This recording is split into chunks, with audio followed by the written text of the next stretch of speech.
So, what do you do when you have a dog in a space and because something in the space changed? They entered the space, another person entered the space, something happened that made them excited and now they want to say hi to everybody, they want to jump up, maybe they want to claim. How do we establish what the rules are for the environment now that the environment has changed somewhat?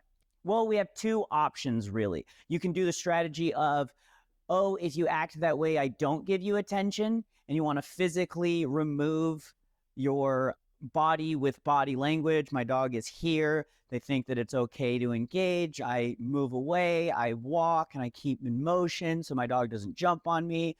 Though that's one way that you can do it. It doesn't really work with multiple dogs because the dogs can kind of move and always be facing you, and they can start claiming that person. In the example of, hey, I've got 2, 3 dogs, and then I invite someone over to my house. How do I control them without just putting them in place and not allowing them to move? So the opposite option for that is I want to communicate and establish myself into the relationship with the dog, with the pack itself. So if you're going into a house and you're trying to establish yourself, instead of not engaging with that dog and ignoring that, anytime that dog engages with you, they're going to jump up on you and everything because they're trying to figure out what they can and can't do. If dad isn't around, they're going to jump on you and you kind of have to establish yourself. So one of the things that we want to do is we have our hands kind of like we're playing that football game from school, and I am going to, when I pet my dogs, have my thumbs in between him and I at his collarbones or at his shoulder blades. So when I'm petting and everything, if he tries to jump up, I'm just going to stop him from jumping up. And then I can meet this dog and, give them attention for 30, 45 seconds and establish, hey, I defend myself. I stand up for myself. And if you ask the people to communicate and establish what the rules are for them, the dog will respect the rules.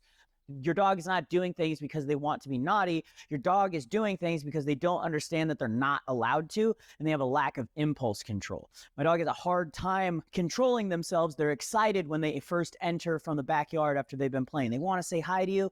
They jump up. We need to communicate with them.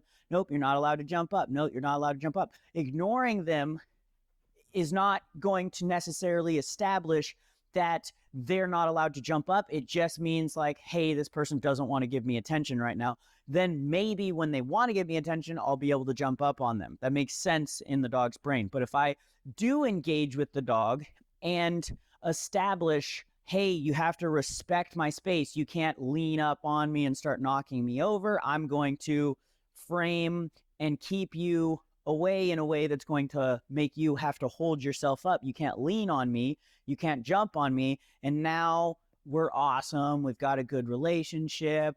It only takes 30 to 45 seconds of, defending yourself and expressing your own autonomy to this dog, and they will respect it. And then, yes, the dog might come in, be excited, freak out. Oh my God, I'm just trying to get all these wigglies out. I'm a 1-year-old dog. And we establish, hey, you're awesome. I love you, Jack.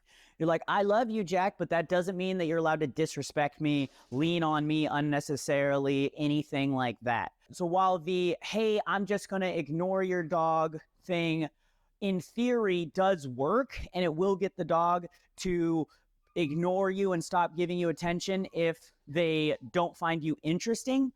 But a 1-year-old dog that's excited, that's jumping up, all of those kind of things, if you want to engage with them in any way, they're just going to jump up on you again. So you need to take that 30 to 45 seconds to communicate with the dog in order to solve that issue and establish how you hold yourself and the respect that you demand from that dog. And once the dog knows that, they're going to be able to accept that and even appreciate that you took the time to communicate that with them. Once again, you can, if you're going to be in for a short amount of time, the world just changed, you can do the strategy of ignoring them, turning your body away, all that kind of stuff. Once they do calm down, you give them attention. But once you do, frame with your hands, stop them from jumping up either on their shoulder bones or their collar bones. Don't let them lean up on you. And if you take about 45 seconds to establish a relationship with the dog's going to respect you and understand that these are the rules of engaging with you. And once they understand, they will be able to accept them. But just ignoring them is not going to get you that answer.